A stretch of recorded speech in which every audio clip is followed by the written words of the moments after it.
Hi friends, स्वागत है आप सभी का हमारे यूट्यूब चैनल स्टडी ज्ञान में। आज हम पढ़ेंगे दर्पण यानी मिरर। इसके पहले वाले वीडियो में हमने प्रकाश पढ़ा है, प्रकाश के गुण पढ़ा है और परावर्तन भी हम उसी में पढ़ चुके हैं। अगर आप हमारा वो वीडियो नहीं देखे हैं तो पीछे डिस्क्रिप्शन लिंक में जाके आप वीडियो देख लीजिए। तो आज हम बात करते हैं कि दर्पण की। दर्पण क्या है, चलो पहले हम इसको बनाते हैं कि ये बनता कैसे है। हम मान लीजिए कोई एक पारदर्शी कांच का टुकड़ा लेते हैं। पारदर्शी कांच के टुकड़े में एक तरफ हम क्या करेंगे, लाल ऑक्साइड का पेंट लगा देंगे। मान लीजिए इधर हम लाल ऑक्साइड का पेंट लगा देंगे। तो जब एक तरफ लाल ऑक्साइड का पेंट लगा देंगे तो ये दूसरा सिरा जो है ये अपने आप परावर्तक हो जाएगा। और जब हम इसके सामने आएंगे तो ये दर्पण की भांति व्यवहार करने लगेगा, यानी हमारा प्रतिबिंब इसमें दिखने लगेगा। तो दर्पण की परिभाषा क्या हुई?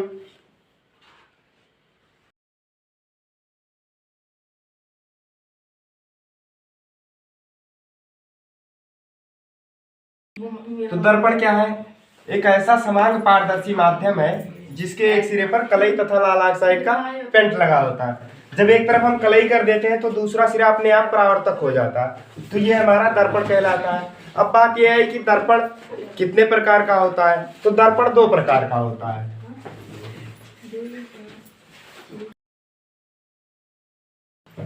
Types of mirror.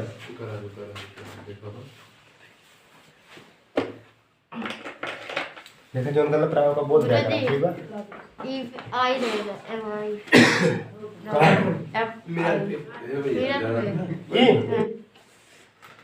दर्पण के प्रकार, टाइप्स ऑफ मिरर। तो दर्पण कितने प्रकार के होते हैं? दर्पण दो प्रकार के होते हैं। पहला हमारा है गोलीय दर्पण और दूसरा है समतल दर्पण।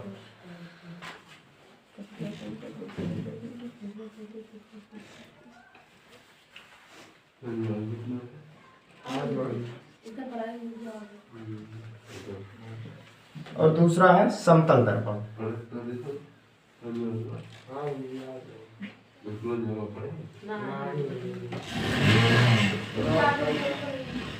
अब गोलीय दर्पण क्या है? पहले हम ये जान लेते हैं।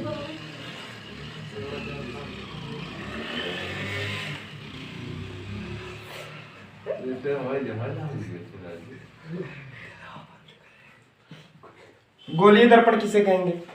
गोलीय दर्पण एक कांच के खोखले गोले का भाग होता है जिसके एक सिरे पर कलई तथा दूसरा सिरा परावर्तक होता है। मान लीजिए ये हमारा कांच का खोखला गोला और पारदर्शी ही रहेगा। अब इसके एक सिरे पर हम मान लीजिए इसका इतना भाग काट लेते हैं और इसके एक सिरे पर कलई कर देते हैं और ये दूसरा सिरा परावर्तक हो जाता है। तो ये हमारा दर्पण की बात व्यवहार करेगा। यानी गोलीय दर्पण की परिभाषा क्या हुई? गोलीय दर्पण कांच के खोखले गोले का काटा गया वह भाग होता है जिसके एक सिरे पर कलई तथा दूसरा सिरा परावर्तक होता है, गोलीय दर्पण कहलाता है।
नीचे का तो दिखाएगा।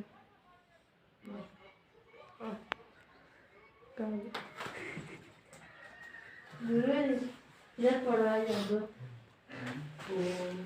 बड़ी बड़ी ये स्टैंडर्ड की आप बराबर दे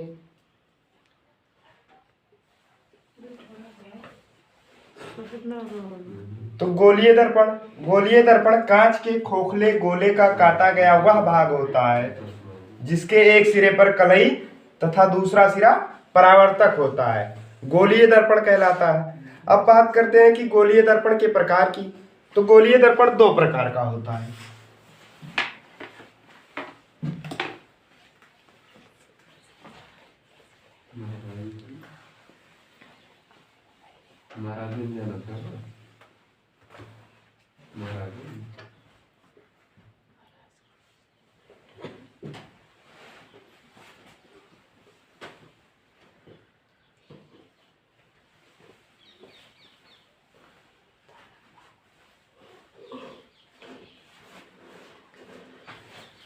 गोलीय दर्पण के प्रकार। तो गोलीय दर्पण दो प्रकार का होता है।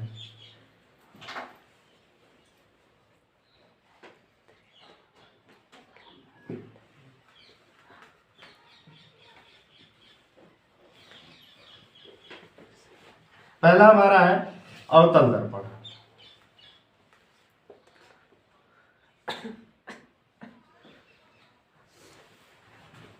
और दूसरा है उत्तल दर्पण।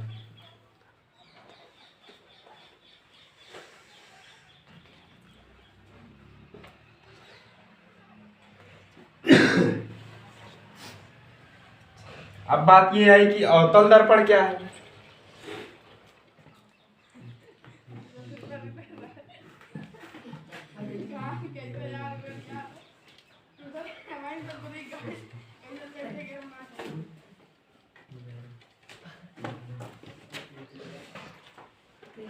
तो अवतल दर्पण वह दर्पण होता है जिसके उभरे हुए सिरे पर कलई तथा दबा हुआ सिरा परावर्तक होता है, अवतल दर्पण कहलाता है।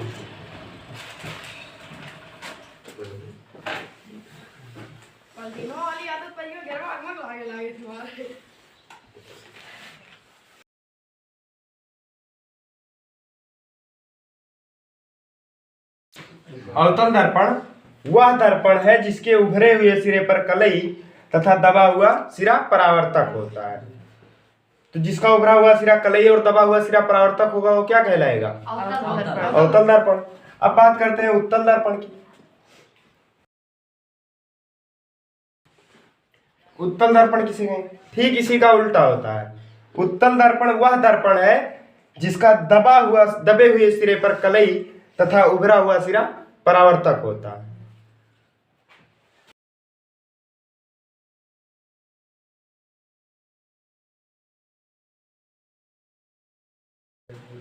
तो उत्तल दर्पण हम किसे कहेंगे? जिसके दबे हुए सिरे पर कलई होगा और उभरा हुआ सिरा परावर्तक होगा। अवतल दर्पण किसे कहेंगे? जिसके उभरे हुए सिरे पर कलई होगा और दबा हुआ सिरा परावर्तक होगा। ये तो हो गया दर्पण के प्रकार।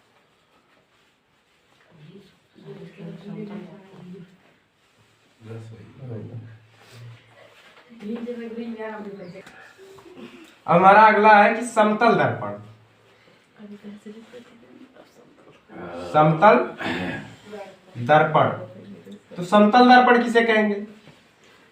तो समतल दर्पण है तो समतल ही रहने। समतल दर्पण। तो समतल दर्पण क्या होता है? समतल दर्पण एक ऐसा समांग पारदर्शी माध्यम होता है जिसके एक सिरे पर कलई तथा दूसरा सिरा परावर्तक कर दिया जाता है।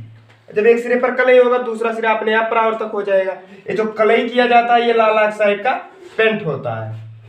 यानी समतल दर्पण किसे कहेंगे?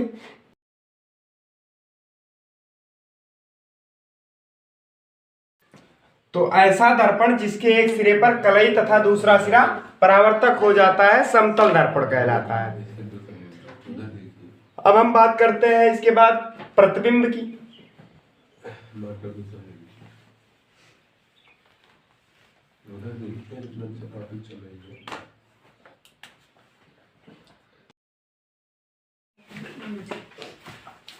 अब हम बात करेंगे कि प्रतिबिंब क्या होता है।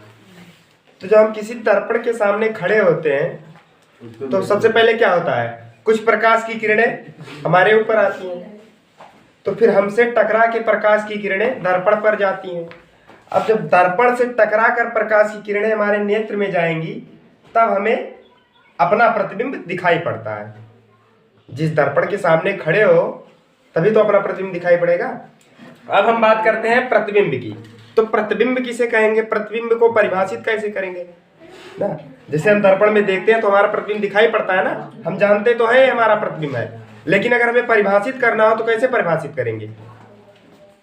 तो मान लीजिए हम बिंदु वस्तु है और ये दर्पण है, ठीक। तो कुछ प्रकाश की किरणें आएंगी हमारे ऊपर, फिर हमसे टकरा के ये दर्पण पर जाएंगी। अब दर्पण से टकराने के पश्चात ये जिस बिंदु पर जाएंगी उस बिंदु को बिंदु वस्तु का प्रतिबिंब कहेंगे, यानी हमारा प्रतिबिंब है वो, ठीक। अब देखिए परिभाषा लिखते हैं।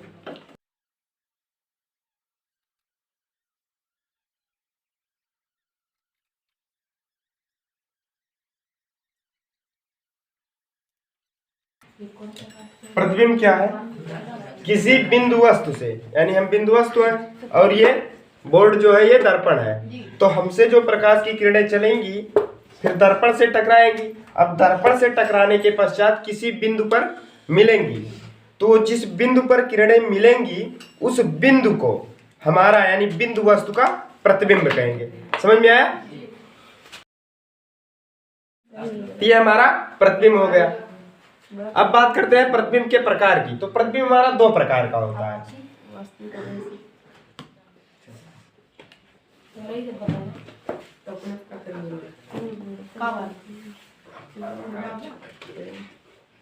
प्रतिबिंब के प्रकार, तो प्रतिबिंब हमारा दो प्रकार का होता है।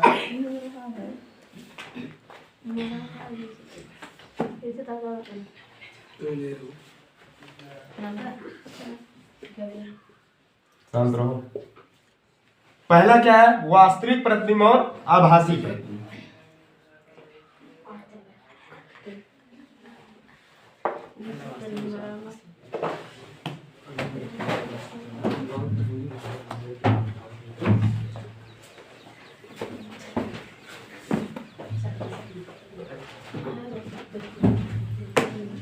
आभासी प्रतिबिंब।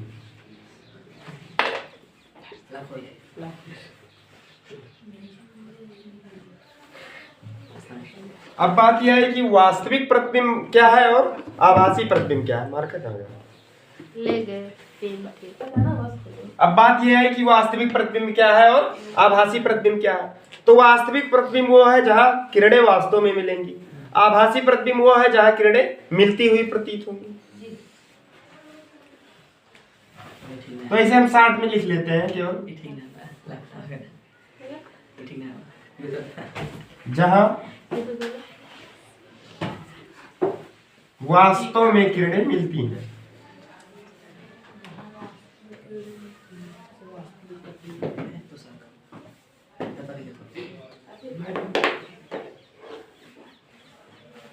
और जहां वास्तव में किरणें नहीं मिलती,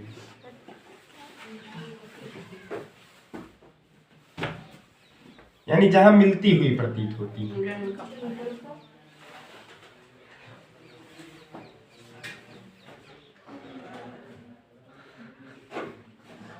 अभी हम आगे पढ़ेंगे कि ये वास्तव में कहाँ मिलती हैं और कहाँ मिलती हुई प्रतीत होती है। तो हमारा प्रतिबिंब के प्रकार हो गया। अब हम पढ़ेंगे प्रतिबिंब बनने के कुछ नियम।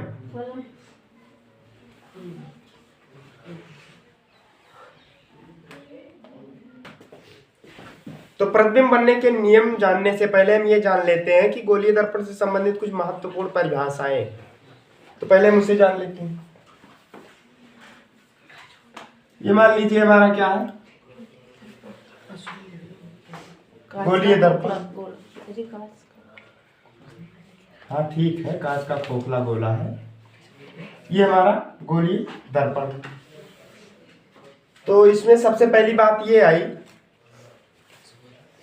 ये जो कलई किया हुआ भाग है इसे दर्पण का द्वारक कहते हैं। यानी ये परावर्तक तल है, इतने दूर परावर्तक तल होगा। तो जो परावर्तक तल का व्यास है इसे हम क्या कहेंगे? दर्पण का द्वारक।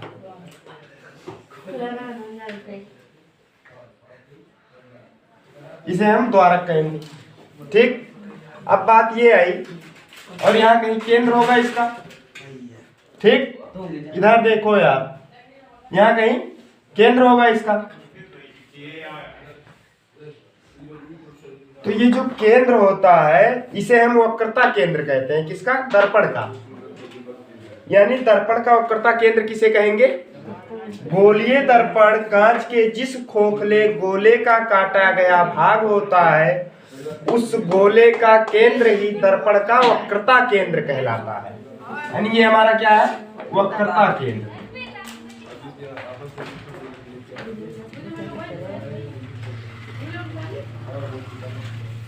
अब इसके बाद बात ये आई, वक्रता केंद्र कह लिए हम। अब बात ये आई कि ये दर्पण का ध्रुव यानी P। तो दर्पण का ध्रुव किसे कहेंगे? परावर्तक तल के मध्य बिंदु को दर्पण का ध्रुव कहते हैं। इसे हम P से लिखते हैं और वक्रता केंद्र को C से। ठीक, और क्या बच रहा है इसे? अब बात ये आई, ये जो रेखा है इसे क्या कहेंगे? तो इसे C से लेकर P तक की दूरी क्या लग रहा है आपको? वक्रता त्रिज्या लग रहा है ना जी। यानी वक्रता त्रिज्या किसे कहेंगे? गोलीय दर्पण कांच के जिस खोखले गोले का काटा गया भाग होता है उस गोले की त्रिज्या ही दर्पण की वक्रता त्रिज्या कहलाती है। यानी हम इसे क्या कहेंगे? वक्रता त्रिज्या। अगर हम P और C को ऐसे आगे बढ़ा दें तो ये हमारा मुख्य अक्ष हो जाता है। मुख्य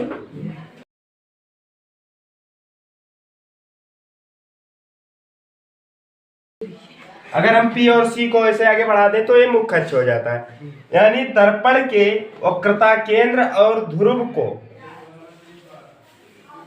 मिलाती हुई आगे बढ़ने वाली रेखा जो है वो दर्पण का मुख्य अक्ष कहलाएगी। अगर ऐसे कह लोगे दर्पण का वक्रता केंद्र और ध्रुव को मिलाने वाली रेखा दर्पण का मुख्य अक्ष कहलाएगी, तब भी ठीक है, कोई दिक्कत नहीं है।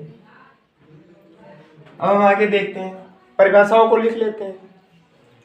सबसे पहली बात क्या है? वक्रता केंद्र।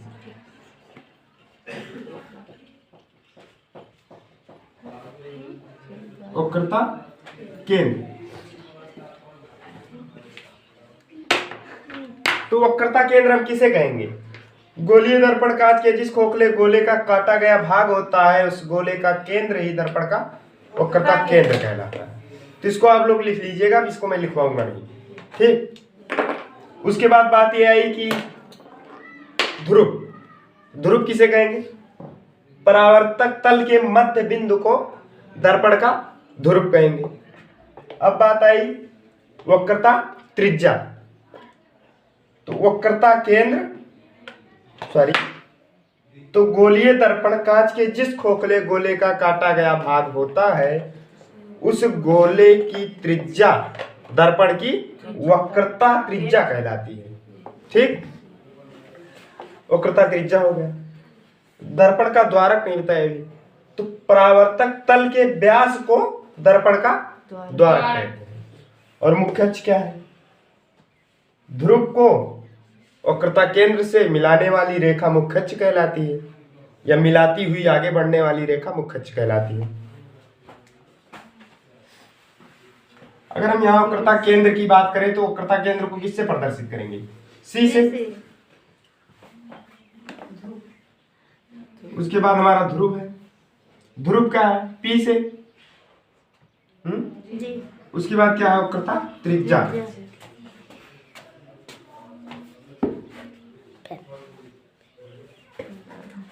वक्रता त्रिज्या क्या है? CP। इसे मान लेते हैं M1 M2। दर्पण का द्वारक क्या है?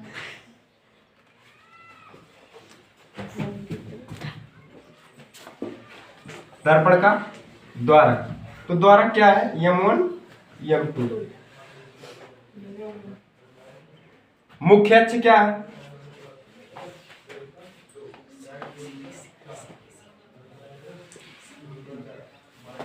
PC। अगर हम PC को आगे बढ़ा दें तो यही हमारा मुख्य अक्ष है, ठीक। यानी PC को मिलाती हुई जो रेखा ध्रुव से होकर गुजरती है वो हमारा मुख्य अक्ष कहलाता है, ठीक। तो ये कुछ परिभाषाएं थी गोलीय दर्पण से संबंधित। अब हम बात करेंगे कि दर्पण से प्रतिबिंब बनने के नियम, यानी प्रतिबिंब बनने के नियम। तो प्रतिबिंब बनने के 3 नियम कौन कौन से देखते हैं।